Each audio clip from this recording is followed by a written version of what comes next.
दोस्तों स्वागत है आप सबका आपके अपने एजुकेशन चैनल एजुट्यूबर देव में। दोस्तों राजस्थान के ऐतिहासिक व्यक्ति, ये भाग 12वां, और इससे पहले दोस्तों हम 11 भाग कर चुके हैं। और अगर आपने नहीं देखे हैं तो आप जाइए, लिंक जो है डिस्क्रिप्शन में मैंने दे रखे हैं, वहाँ से आप देख लीजिए, ताकि राजस्थान के सभी मोस्ट इम्पोर्टेंट ऐतिहासिक व्यक्तियों के बारे में आपको जानकारी प्राप्त हो पाए। सारे MCQs ऐड कर दिए गए हैं। तो दोस्तों चलिए करते हैं इस पाठ को शुरू। पहला प्रश्न, राजस्थान में सर्वप्रथम उत्तरदायी शासन की मांग करने वाले नेता कौन थे? जय नारायण व्यास, जमनालाल बजाज, माणिक्यलाल वर्मा या फिर मोतीलाल तेजावत। तो दोस्तों वो कौन थे जिन्होंने सबसे पहले उत्तरदायी शासन की मांग की थी? बहुत इंपॉर्टेंट क्वेश्चन है दोस्तों। तो वो थे जमनालाल बजाज, जिन्होंने सबसे पहले एक जवाबदेह शासन की मांग की थी, यानी कि लोकतंत्र की मांग की थी। What are the Indian states पुस्तक के रचयिता कौन है? जयनारायण व्यास, विजय सिंह पथिक 2 बार नाम, और जमनालाल बजाज। तो विजय सिंह पथिक नाम 2 बार से ही हम समझ सकते हैं कि इस क्वेश्चन में है फॉल्ट। जैसा कि मैंने थोड़ा सा रियल रखने की कोशिश की है, जैसे अपने रियल क्वेश्चंस पेपर जो आते हैं उनमें भी कई बार फॉल्ट आ जाता है, कोई गलत विकल्प होते हैं। तो दोस्तों वैसे ही 2 विकल्प सही, तो इसमें 2 विकल्प गलत। तो विजय सिंह पथिक ही है दोस्तों what are the Indian state पुस्तक के रचयिता। तो दोस्तों क्वेश्चंस के बीच में जब ऐसा प्रश्न आ जाता है तो एकदम से जो विद्यार्थी हैं जो ये चीज़ देख रहे हैं वो थोड़े से जाग जाते हैं कि यार देखो गलती। तो अच्छी बात है कि आप थोड़े से जागे हुए इस वीडियो को देखेंगे। राजस्थान के प्रथम महावीर चक्र के विजेता कौन है दोस्तों? मेजर शैतान सिंह, कर्नल किशन सिंह राठौड़, सूबेदार चुनाराम या फिर हवलदार शिवपाल सिंह। तो पहला महावीर चक्र किसने जीता दोस्तों? तो वो जीता कर्नल किशन सिंह राठौड़ ने। अगला प्रश्न, पद्मश्री से सम्मानित राजस्थान के प्रथम पुरुष कौन थे? डॉक्टर PK सेठी, कंवर सेन, भगवत सिंह मेहता या फिर सूर्य कुमार भूयन। तो दोस्तों वो थे सूर्य कुमार भूयन, जिन्होंने पहला पद्मश्री जीता था। राजस्थान के पहले पुरुष थे जिन्होंने पद्मश्री जीता था। अगले प्रश्न की तरफ बढ़ते हैं।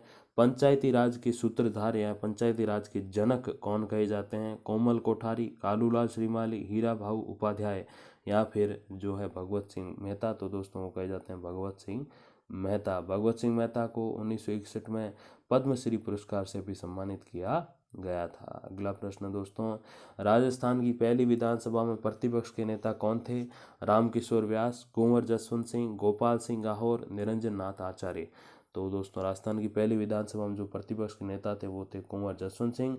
अब मैं आपको यहाँ प्रश्न पूछता हूँ कि राजस्थान की पहली विधानसभा के मुख्यमंत्री कौन थे, और राजस्थान के पहले उप मुख्यमंत्री कौन थे, और राजस्थान के पहले राज्यपाल कौन थे? चलो राज्यपाल में आपको एक क्वेश्चन कम कर लेता हूँ। राज्यपाल थे सरदार गुरुमुख निहाल सिंह, और मुख्यमंत्री और राजस्थान के पहले उप मुख्यमंत्री जब भी बने तो कौन थे दोस्तों, वो आपको कमेंट्स में बताना है। आगे बढ़ते हैं। इंदिरा गांधी नहर के योजनाकार जिन्हें साल 1956 में पद्म भूषण से सम्मानित किया गया था वो कौन थे? श्री मुनि जिनविजय, श्री कंवर सेन, मोहन सिंह मेहता या फिर देवीलाल सामर। तो दोस्तों जिन्होंने इंदिरा गांधी नहर की योजना बनाई थी 1956 में, जिनको पद्म भूषण मिला, वो थे श्री कंवर सेन। याद रखिएगा कंवर सेन जो है इंदिरा गांधी नहर के जनक कौन है, वो कंवर सेन, याद रखिएगा, बहुत इंपॉर्टेंट क्वेश्चन है। अगले प्रश्न की तरफ बढ़ते हैं। अग्रलिखित इतिहासकारों में से किसने भारत में प्रथम बार इतिहास के क्षेत्र में मसनवी लिखने का चलन किया? तो वो कौन थे दोस्तों? बदायूनी, इसामी, अमीर खुसरो या इब्न बतूता। तो दोस्तों वो इतिहासकार कौन थे जिन्होंने सबसे पहले मसनवी लिखने का चलन किया? वो थे अमीर खुसरो। अगले प्रश्न की तरफ बढ़ते हैं। अग्रलिखित में से किस इतिहासकार ने अकबर को धर्म युद्ध का परम विजेता या यूं कहें धर्म युद्ध का चैंपियन कहा है? कौन है दोस्तों? अबुल फजल, अमीर खुसरो, अल बरूनी या फिर इब्न बतूता। तो कौन है दोस्तों जिन्होंने अकबर को धर्म युद्ध का परम विजेता कहा? वो होते हैं अबुल फजल। अगला प्रश्न, एनसाइक्लोपीडिया ऑफ ब्रिटेनिका ने किसे राजस्थानी जुबान की मशाल की संज्ञा दी? सुरजनहाड़ा, जयनारायण व्यास, सीताराम लालस या हरिभाऊ उपाध्याय। तो दोस्तों कौन है जिनको उन्होंने राजस्थानी जुबान की मशाल कहा है एनसाइक्लोपीडिया ब्रिटेनिका ने? तो वो कहा है सीताराम लालस को। लालस का जन्म कहाँ हुआ और उनके बारे में कुछ क्वेश्चन जो है वो पिछले वीडियो में है, आप जरूर देख लीजिएगा कि उनका जन्म राजस्थान के किस जिले में हुआ था। बादशाह ने जो है आगे हम बहुत ज़्यादा।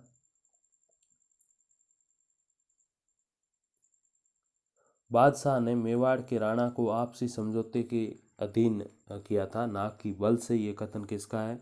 Colonel James Tod, doctor Beni Prasad, sir Thomas Roe, doctor JN Sarkar. तो बादशाह ने मेवाड़ के राणा को आपसी समझौते से अधीन किया था। मतलब ये था कि जो अकबर थे उन्होंने मेवाड़ के राणा को समझौते से अपने अधीन लाया था, न कि किसी जोर ज़बरदस्ती से, न कि किसी बल से। तो ये कथन जो है दोस्तों, ये कथन है सर टॉमस रो का। अगले प्रश्न की तरफ बढ़ते हैं। सर्वोदय की बुनियाद पुस्तक के रचयिता कौन थे? हरिभाऊ उपाध्याय, विजय सिंह पथिक, स्वामी गोपाल दास या जयनारायण व्यास? तो सर्वोदय की बुनियाद जो पुस्तक है दोस्तों, उसके रचयिता थे हरिभाऊ उपाध्याय। अगले प्रश्न की तरफ बढ़ते हैं। आचार्य तुलसी द्वारा अणुव्रत आंदोलन का आरंभ कब किया गया? 1945 ईस्वी, 1930 ईस्वी, 1940 ईस्वी या फिर 1949 ईस्वी? तो अणुव्रत आंदोलन दोस्तों जो है वो शुरू किया गया 1949 ईस्वी में। अगले प्रश्न की तरफ बढ़ते हैं। 21 सूत्रीय मांग पत्र मेवाड़ पुकार, तो मेवाड़ पुकार जो है एक नाम है, उसके अंतर्गत 21 सूत्रीय मांगे थी। उनका संबंध किससे था? मोतीलाल तेजावत, विजय सिंह पथिक, माणिक्यलाल वर्मा या फिर साधु सीताराम दास? तो 21 सूत्रीय जो मांग पत्र था जिसको मेवाड़ पुकार का कहते हैं दोस्तों, तो मेवाड़ पुकार का संबंध मोतीलाल तेजावत से था, उनकी अहम भूमिका थी उसको बनाने में। अगला प्रश्न। रेमन मैग्सेसे पुरस्कार से सम्मानित राजेंद्र सिंह राजस्थान में किस कामों में लगे हुए हैं, यानी कि क्या प्रयास कर रहे हैं? निर्धन ग्रामीणों की साक्षरता में प्रयासरत हैं, मानवाधिकार संरक्षण में प्रयासरत हैं, जल संरक्षण तकनीक उन्नयन में प्रयासरत है या फिर स्वरोजगार हेतु प्रशिक्षण में प्रयासरत हैं? तो रेमन मैग्सेसे पुरस्कार से सम्मानित राजेंद्र सिंह जो है वो है जल संरक्षण तकनीक से के संबंध में जो है वो उन्नयन में प्रयासरत हैं। अगला प्रश्न। स्वतंत्रता संग्राम के सेनानी पुस्तक के रचयिता कौन है? सूरज प्रकाश सुरजनहाड़ा, सीताराम लालस या फिर सुमनेश जोशी? तो स्वतंत्रता संग्राम की सेनानी जो पुस्तक है उसके रचयिता सुमनेश जोशी है। सुमनेश जोशी का द्वारा जो है जोधपुर से प्रकाशित रियासती समाचार पत्र का प्रकाशन और संपादन भी किया गया था। तो रियासती बहुत ही फेमस अपने समय का समाचार पत्र मारवाड़ में। अगला प्रश्न। राजस्थान के प्रसिद्ध पोलो खिलाड़ी और राव राजा हनुमंत सिंह को किस वर्ष पद्म भूषण से सम्मानित किया गया? 1957 ईस्वी, 1956 ईस्वी, 1958 ईस्वी या फिर 1955 ईस्वी? तो हनुमंत सिंह को जिस वर्ष पद्म भूषण दिया गया वो वर्ष था 1958 ईस्वी। अगले प्रश्न की तरफ बढ़ते हैं। राजस्थान में सर्वोदयी आंदोलन के प्रणेता कौन थे? गोकुल भाई भट्ट, सिद्धराज डड्डा, सुधीर तेलंग, गोकुल लाल असावा? तो राजस्थान में सर्वोदय आंदोलन दोस्तों जो चलाया था वो चलाया था सिद्धराज डड्डा ने। अगला प्रश्न। प्रत्यक्ष जीवन शास्त्र पुस्तक के रचयिता कौन थे? जयनारायण व्यास, हीरालाल शास्त्री, हरिभाऊ उपाध्याय या फिर माणिक्यलाल वर्मा? तो प्रत्यक्ष जीवन शास्त्र पुस्तक है दोस्तों और उसके रचयिता जो थे वो थे हीरालाल शास्त्री। अगला प्रश्न। राजस्थान 1986 ईस्वी में उष्ट्रकला के किस प्रसिद्ध कलाकार को पद्मश्री से सम्मानित किया गया? सलामुद्दीन उस्ता, इसामुद्दीन उस्ता, रहीम शेख उस्ता या फिर जानकी दास उस्ता? तो दोस्तों पद्मश्री जिनको मिला उष्ट्रकला हेतु तो वो 1986 मिला इसामुद्दीन उस्ता। और उष्ट्रकला क्या होती है दोस्तों? ऊँट की चमड़ी पे जो कलाकारी की जाती है, ऊँट की चर्म पे जो कलाकारी की जाती है उसको उष्ट्रकला बोलते हैं। उस्ता उन लोगों को कहा जाता है जो ऐसा करते हैं दोस्तों। तो ये इनके तात्पर्य हैं।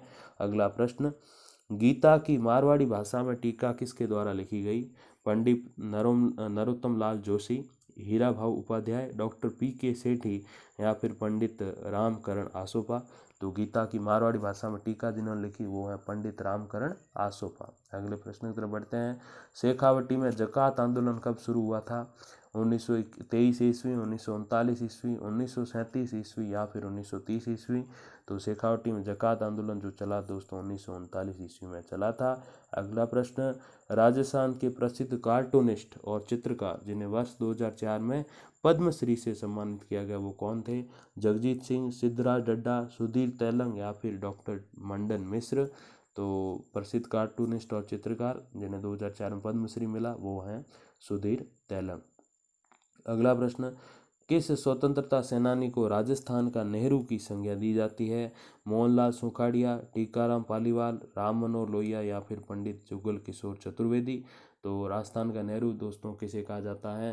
राजस्थान का नेहरू जो कहा जाता है वो पंडित जुगल किशोर चतुर्वेदी को कहा जाता है। अगले प्रश्न की तरफ बढ़ते हैं। बोटमैन समीकरण के संदर्भ में दिए गए मॉडल से ख्याति प्राप्त प्रोफेसर प्रभुलाल भटनागर को पद्म विभूषण से कब पुरस्कृत किया गया? 1956 ईस्वी, 1966 ईस्वी, 1968 ईस्वी या फिर 1972 ईस्वी? तो दोस्तों बोटमैन समीकरण के संदर्भ में दिए गए मॉडल से जो ख्याति मिली थी प्रोड्यूसर माफ कीजिएगा अपने प्रोफेसर प्रभुलाल भटनागर को, तो उन्हें पद्म विभूषण जो दिया गया 1968 ईस्वी में दिया गया। प्रोफेसर भटनागर की खोज नॉन न्यूटोनियन द्रवों के स्यानकता, जिसको विस्कोसिटी बोलते हैं, ज्ञात करने की विधि का आधार बनी थी। माफ कीजिएगा। अगले प्रश्न की तरफ बढ़ते हैं। राजस्थान के प्रमुख पर्यावरण कार्यकर्ता और 1983 ईस्वी में आउटस्टैंडिंग जर्नलिस्ट के रूप में सम्मानित शुभू पटवा का जन्म किस जिले में हुआ था? दोस्तों आउटस्टैंडिंग जर्नलिस्ट याद रखिएगा, बहुत इंपॉर्टेंट क्वेश्चन। तो उनका जन्म किस जिले में हुआ था? कोटा, टोंक, जोधपुर, बीकानेर। तो उनका जन्म दोस्तों हुआ था बीकानेर में। पटवा की जो कृतियाँ थी दोस्तों वो है उस दिन, शतरंज का प्यादा, फफोले और छोटे गांव की बड़ी बात। अगला प्रश्न, रणभेरी नाम से सत्याग्रह का दैनिक समाचार पत्र किसके द्वारा आरंभ किया गया? पंडित रामकरण आसोपा, पंडित अभिन्न हरि, पंडित नरोत्तम लाल जोशी, या फिर इनमें से कोई नहीं? तो रणभेरी नाम से जो दैनिक समाचार पत्र निकाला गया वो निकाला था पंडित अभिन्न हरि ने। अगले प्रश्न की तरफ बढ़ते हैं। हिंदू सुपीरियरिटी ग्रंथ के रचनाकार कौन थे? सूर्यमल मिश्रण, हरविलास शारदा, हरिभाऊ उपाध्याय, या फिर प्रोफेसर जमुनालाल भटनागर? तो दोस्तों हिंदू सुपीरियरिटी के जो रचनाकार थे वो थे हरविलास शारदा। अगले प्रश्न से पहले इसके तथ्य जान लेते हैं दोस्तों। 3 जून 1877 ईस्वी में अजमेर में जन्मे हरविलास शारदा का महत्वपूर्ण योगदान बाल विवाह रोकथाम हेतु है। मैंने पिछले एक वीडियो में बताया था आपको, जहाँ इनका योगदान ये भी था कि इन्होंने जो है विधवा पुनर्विवाह पर भी बल दिया था, और मैंने तब ये भी बताया था कि बाल विवाह रोकने में भी इनका महत्वपूर्ण योगदान है। उनके प्रयासों से ही सितंबर 1929 में केंद्रीय विधानसभा ने बाल विवाह निरोधक अधिनियम पारित किया, जो 1 अप्रैल 1930 से जो है लागू हुआ और शारदा कानून के नाम से जाना गया। अजमेर हिस्टोरिकल एंड डिस्क्रिप्टिव के रचनाकार भी ये कहे जाते हैं दोस्तों। तो इसी के साथ हम आ चुके हैं वीडियो के एंड में। अगर आपको अच्छा लगा तो लाइक करना है, शेयर करना है, और thank you very much for watching. नमस्कार, धन्यवाद।